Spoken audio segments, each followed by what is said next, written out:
আপনাদের বেলি ও জুই গাছে কি অনেক অনেক কুঁড়ি এবং ফুল ফুটাতে চাইছেন, অথচ আপনার গাছে কোনোভাবেই কুঁড়ি এবং ফুল ফুটছে না, কিংবা গাছের কোনো গ্রোথ হচ্ছে না? বন্ধুরা, আজকের আমার ভিডিওতে জানাবো কোন ঘরোয়া তরল সার প্রয়োগে গাছে আসবে নতুন গ্রোথ ও ফুটবে অসংখ্য কুঁড়ি ও সুগন্ধি ফুল। নমস্কার বন্ধুরা, আমি সুমিত। আপনারা দেখছেন বেঙ্গলি গার্ডেনার এবং আমার চ্যানেলে আপনাদের সবাইকে জানাই অনেক অনেক স্বাগত। বন্ধুরা, আমরা এখন মে মাসে আছি, আর এই মে মাস মানেই কিন্তু আমরা জানি গরমের তাপমাত্রাটা অনেক বেশি থাকে। কিন্তু সেখান থেকে আমাদের এখন মাঝে মাঝে নিম্নচাপ হচ্ছে, আর এই নিম্নচাপের ফলে যে বৃষ্টিটা হচ্ছে সেটা কিন্তু আমাদের বেলি ও জুই গাছের পক্ষে ভীষণ ভালো।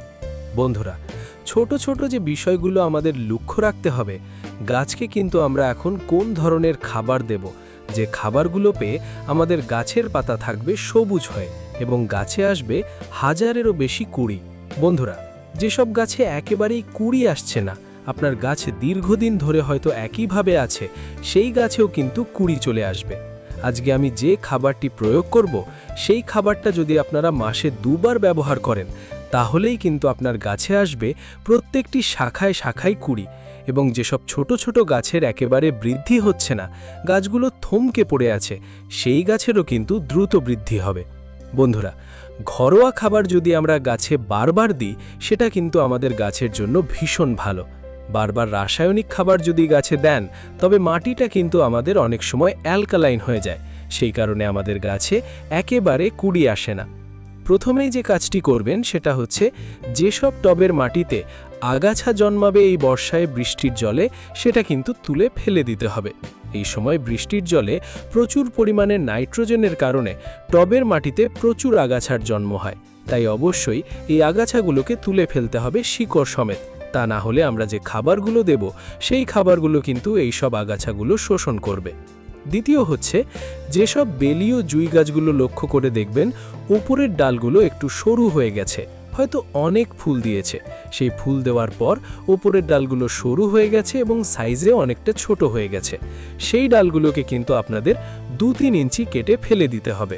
এইসব ডালে যদি কুঁড়ি আসে কিংবা ফুল ফোটে, সেই ফুলের সাইজটা কিন্তু অনেকটা ছোট আসবে, সেই কারণে এই ডালগুলো কেটে ফেলে দেবেন। এছাড়াও অতিরিক্ত লম্বা হয়ে গেছে যেই ডালগুলো, সেগুলোকে কেটে দিন।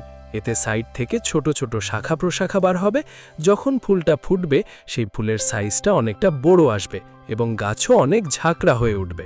দেখুন, আমি এইখান থেকে ডালটি কেটে দিয়েছিলাম, এখন 2 দিক থেকে আরও নতুন ডাল বেরোচ্ছে। কাটার পর আপনারা একটু ফাঙ্গিসাইড অবশ্যই দিয়ে দেবেন।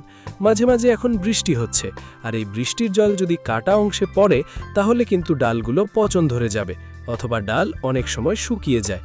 সেই কারণে একটু সাফ ফাঙ্গিসাইড পেস্ট বানিয়ে ভালো করে প্রলেপ দিয়ে দেবেন। এইভাবে সাফ ফাঙ্গিসাইড যদি আপনার কাছে না থাকে, তাহলে রান্নাঘরের হলুদ গুঁড়োর পেস্ট ব্যবহার করবেন, সেটাতেও কাজ হবে। এইভাবে একটু ফাঙ্গিসাইড দিয়ে রেখে দিলে গাছে কোনোভাবেই কোনো ফাঙ্গাস ধরার ভয় থাকবে না এবং ডালও শুকিয়ে যাবে না। এরপরে আমাদের যে বিষয়টা লক্ষ্য রাখতে হবে বেলি ও জুই গাছের জন্য, সেটা হচ্ছে, আমরা এই সব গাছের যে পাতা হলুদ হয়ে যাচ্ছে এই সময়, এই পাতাগুলোকে কিন্তু গাছ থেকে ফেলে দিতে হবে, এবং টবের মাটিতেও যদি হলুদ পাতা পড়ে থাকে, তাহলে সেগুলোকেও ফেলে দিতে হবে। তা না হলে কিন্তু বৃষ্টির জলটা যখন পড়বে, পাতা ডালে যদি আপনার আটকে থাকে, তাহলে কিন্তু পচন ধরে যাবে এবং টবের মাটিতেও কিন্তু ফাঙ্গাসের আক্রমণ দেখা দেবে।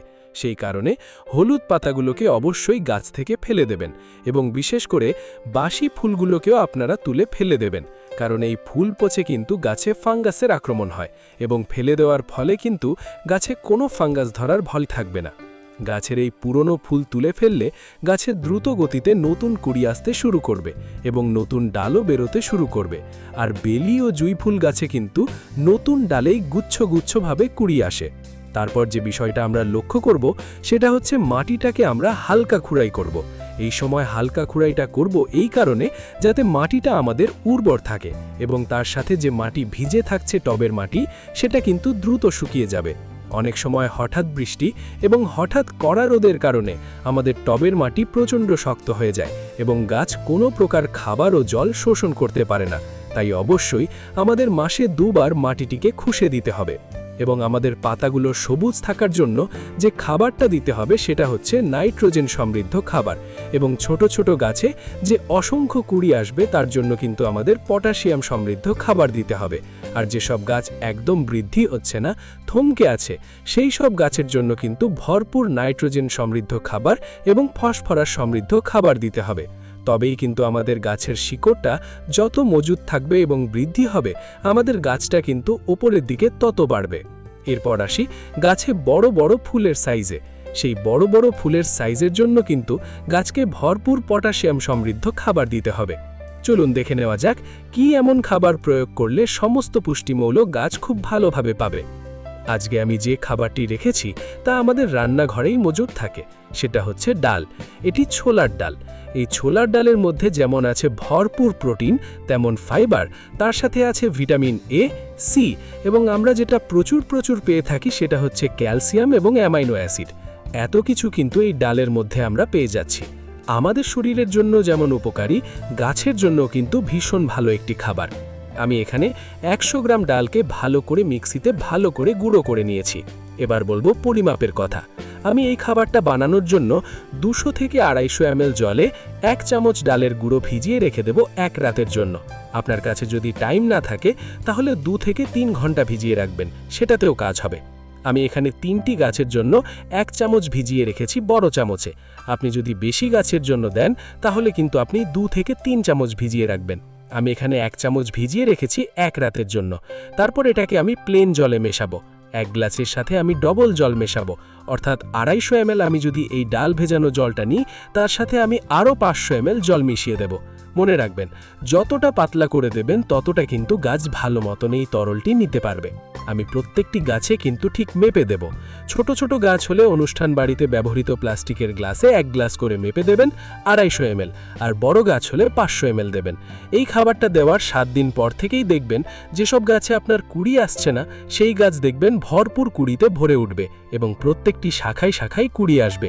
এইভাবে যদি আমরা এইসব ঘরোয়া খাবার দিয়ে গাছকে ভালো রাখি, সেটা আমাদের গাছের পক্ষে ভীষণ ভালো। বৃষ্টির পরেই টবের মাটির উপরিভাগ যখন শুকিয়ে আসবে তখনই এই খাবারটি গাছে প্রয়োগ করবেন। মাসে 2 বার।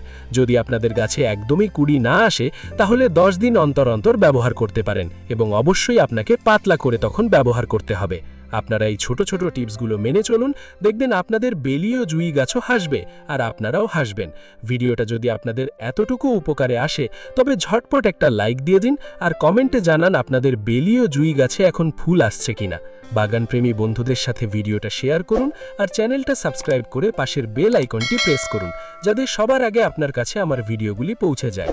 আজ তবে আসি, দেখা হচ্ছে ঠিক পরের ভিডিওতে। সবাই খুব ভালো থাকুন, সুস্থ থাকুন এবং এভাবেই গাছ করতে থাকুন। ধন্যবাদ।